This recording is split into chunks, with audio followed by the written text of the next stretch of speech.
Greetings. Do what thou wilt shall be the whole of the law. I'm Lexi Eve, and welcome back to another Magick Without Tears video. So we're still in the intro section. Today we're going to be covering letter G. It's pretty short. We have letter H, which is a little lengthy, about 5 or 6 pages in Magick Without Tears, and then a final letter I intro, which is very, very short, only a couple paragraphs. But without further ado, let's begin. So, letter G begins, quote, September 4th, 1943, Kara Sora, do what thou wilt shall be the whole of the law. Shall be, instead of do what thou wilt is, not is. See Liber L, chapter 1, verses 36, 54, and chapter 2, verse 54. Not Master Perturabo. See Magick, page 29. Kara Frater is enough. 777 is practically unpurchasable. Copies fetch £10 or so. Nearly all important correspondences are in Magick Table 1. The other 2 books are being sent at once. Working out games with numbers, I'm sorry you should see no more than this. When you are better equipped, you will see that the Qabalah is the best and almost the only means by which an intelligence can identify itself, and Gematria methods serve to discover spiritual truths. Numbers are the network of the structure of the universe, and their relations the form of expression of our understanding of it. In Greek and Hebrew, there is no other way of writing numbers. Our 1, 2, 3, etc. comes from the Phoenicians through the Arabs. You need no more of Greek and Hebrew than these values, some sacred words, knowledge grows by use, and books of reference. End quote. So, Crowley begins with 2 corrections. First, quoting any of the holy books of the Lema, any Class A text, one should write every word with the exact punctuation as it appears in the text. Any single change is enough to alter the entire meaning of the phrase quoted. This is especially true in Liber L because it is to be analyzed under the light of Qabalah, especially via Gematria. Any one letter adds a whole different set of correspondences to the interpretation of any word, and that can destroy the integrity of the divine agent who wrote that holy book.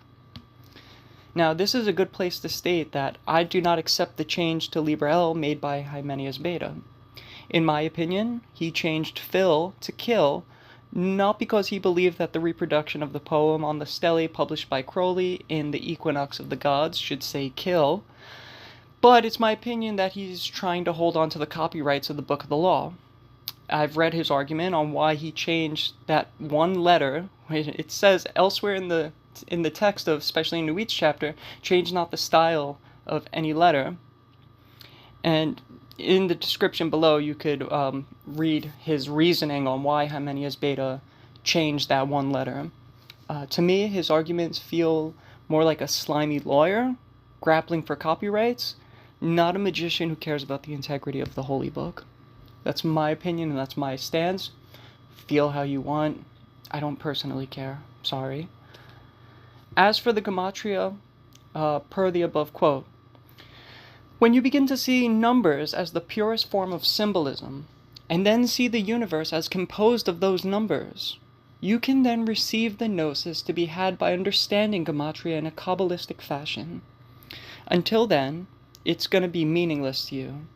But don't take something being unintelligible to oneself as being useless to everyone. Just because one person is too ignorant to use a tool doesn't mean that a master craftsman cannot take that tool and use it to make something of incredible beauty. Another misnomer is that one has to be fluent in Hebrew or Greek to practice Qabalah. That is incorrect. To start, you only need the alphabets. It's better to memorize them, but at least if you could just read a word by sounding out each letter, not necessarily knowing what the word means off the top of your head, but just memorizing the alphabets of Hebrew and Greek, what their values are, and the definition of the first 10 numbers, 1 through 10 or 0 through 10, you can then begin building upon a stable foundation to practice Qabalah. If one commits, then in less than a month with daily study, they will be at an intermediate level of Qabalah and understand it better probably than 93% of people who claim they practice Hermetic Qabalah. My opinion, that's because people are intimidated and they think that it's too complicated to tackle. They see a huge mountain and don't realize that if you don't take that first single step, you're never going to make it up. You just put your foot in front of the other, and before you know it, you will have made so much progress, you will not want to stop, for you're already halfway up, and you're going to refuse to waste the time you've already put into it. So memorize the Hebrew alphabet, understand at least the first 11 numbers, what they mean symbolically, 0, 1, 2 to 10. If you could understand the symbolic nature of those 10 numbers, you're going to be able to see the universe through numbers symbolically. Everything corresponds with that, and then the astrological symbol, like Aleph is air, Beth is Mercury, etc. Alright? If you could get that down, you're well on your way to practicing Qabalah. Continuing with letter G, quote, "One cannot set a pupil definite tasks beyond the groundwork I am giving you, and we should find this correspondence taking clear shape of its own accord. You have really more than you can do already, and I can only tell you what the right tasks, out of hundreds, are by your own reactions to your own study and practice." End quote. When it comes to the AA system, there are set tasks for each grade that the initiate must complete. In addition, once their teacher begins to study their student's magical record, they're going to see what areas of study and practice will be most beneficial to that individual, and we will begin to tailor fit a curriculum to that individual. Then additional tasks are given as needed to help that person grow. Continuing quote, "Osiris in Amenti, see the Book of the Dead. I meant you might try to trace a parallelism between his journeyings and the path of initiation." End quote. So in one of the previous letters, Crowley had written to Mackie that one could trace Osiris's journey through Amenti on the Tree of Life. Basically, any mythos will have key moments which have a compatibility with a path on the Tree of Life. The Duat, for instance, can be either Yesod, as the underworld, for the astral realm is attributed to Yesod, or alternatively, the Duat can be the veil, Paroketh, for it is a reflection of the abyss above and has elements of hell within it due to astral elements. Any myth can be dissected on such lines using the Tree of Life, and a symbolic nature can be taken from that mythos and applied via Qabalah. Qabalah really is key to understanding so much. It's so important. Continuing quote, "Astral travel. Development of the astral body is essential to research, and above all to the attainment of the knowledge and conversation of the Holy Guardian Angel." End quote. So if you've never read Eliphas Levi's Dogma and Ritual of High Magic, in that book, Levi outlines what the astral light is and why it is so important to all modes of magic. I also have 2 videos, one from Magick Without Tears, and then just one dedicated strictly to the astral light and body of light on this channel. So check out those 2 videos to learn more about how to use astral light, how to strength change your body of light, your aura. I'd argue that 93% of magic utilizes the astral light. Every deity and spirit one interacts with will be on the astral plane. That includes the Holy Guardian Angel. Also, one's body of light must be purified, consecrated, and initiated in order to make any real progress on the path. This process is exposing one's body of light to various astral planes, forces, planets, zodiac, elements, all types of energies, all types, so as to make one's spiritual integrity stronger and thus activate their psychic apparatus. So you train your body of light by exposure to different energies. Continuing with the letter G, quote, "You ought to demonstrate your performance of the pentagram ritual to me. You are probably making any number of mistakes. I will, of course, take you carefully through the OTO rituals to 3rd degree as soon as you are fairly familiar with them. The plan of the grades is this. 0, attraction to the solar system. 1st degree, birth. 2nd degree, life. 3rd degree, death. 4th degree, exaltation. PI, annihilation. 5th degree, progressive comment on 2nd degree with very special reference to 9th degree, the central secret to practical magic. End quote. I have only one comment on this quote. I went through Minerval in 1st degree before leaving OTO, and I remember, and I was not on bad terms yet. I had issues with outer college, and I don't want to get into drama on this channel like that. But, and I have oaths that I still respect, so I don't say what's in a particular initiation. But even when I was on very good terms with OTO, and I was very excited that I was finally taking my Minerval, I have a leather-bound magical diary that I had dedicated to going through my initiations and then recording in that diary. This is a very beautiful book. I set it aside for that reason, to do my magical record of initiation in OTO. And after I took Minerval degree, I felt very let down. I didn't care. There was elements that seemed old Aeonic. The story itself, like, there's cool symbolism there, but the story itself does not make sense to me. There are characters there that I don't care what the Gematria is. It doesn't make sense. That's all I could really say. I was let down, but I thought maybe it's just Minerval. It's 0 degree. Let me try 1st degree, where it's a more committed initiation to the order. After 1st degree, I was even more let down. So I can't say in detail what I disliked, but I can say that overall the entire ordeal made little sense and to me is old Aeonic. Again, the characters are misplaced, the information divulged is minuscule, the overall order of operations to me was distasteful. I had a bad experience, and I knew after Minerval degree I probably wasn't going to be around much longer anyway. And again, that was before I got into conflicts with outer college, mind you. So up until 1st degree, that time period of my life, I was very committed to OTO. But upon seeing what was behind the veil, I knew I wasn't going to be pursuing any more initiations. If I had gone through them, it would have just been going through the motions. Didn't particularly care for them.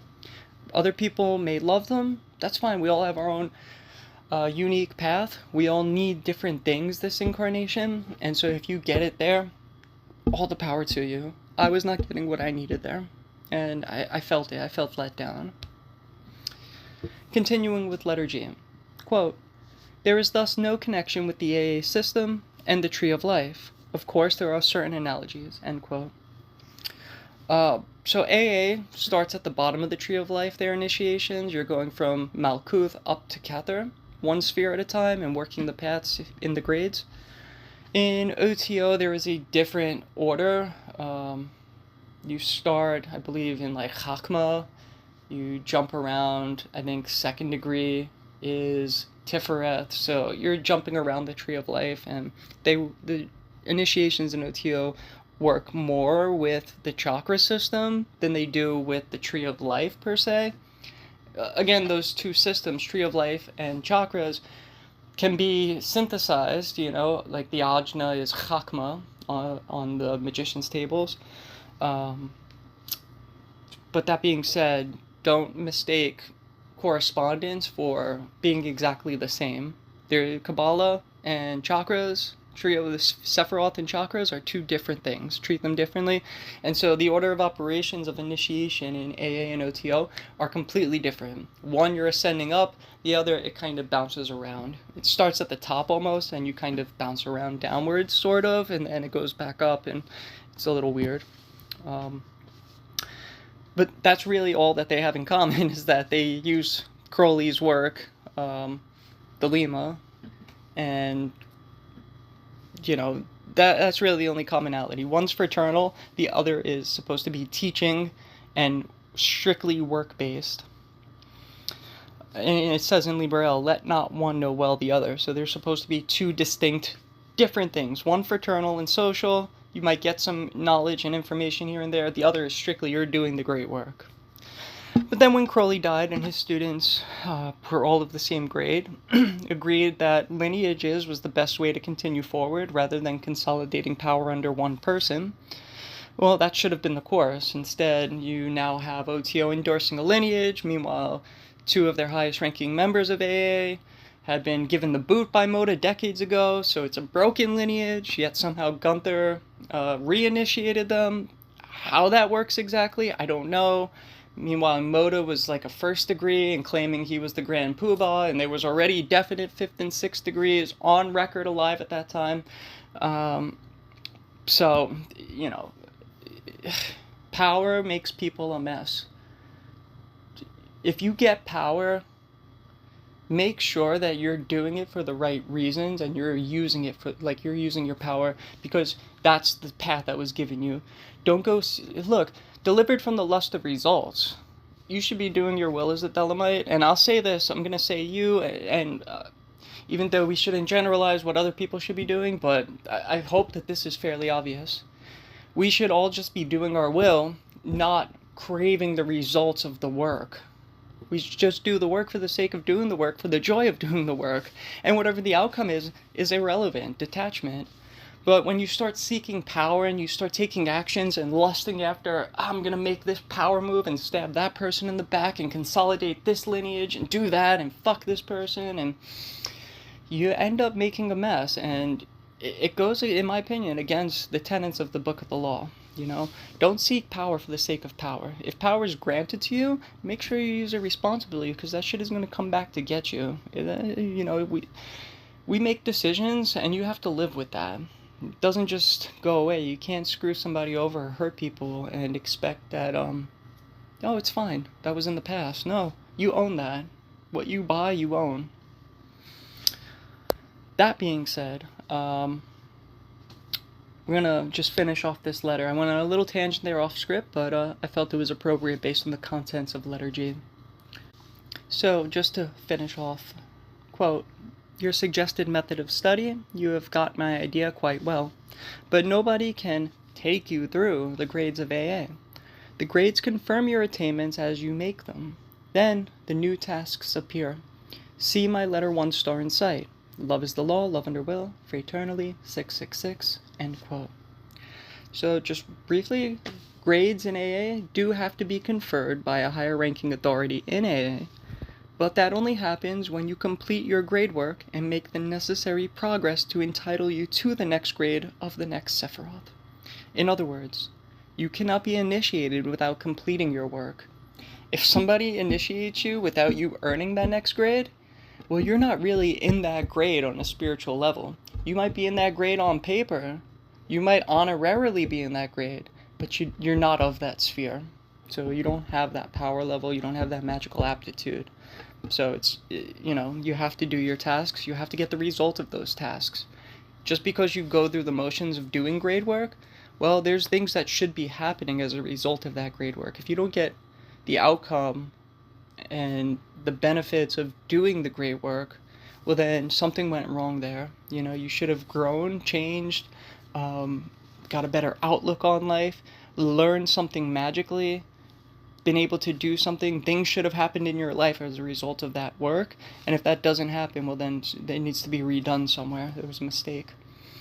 In other words, you cannot be initiated in AA to a next grade without completing your current work. You must earn your grade, and you must take it by force. Thus ends this letter. Love is the law, love under will. I'll see y'all in the next one. Peace.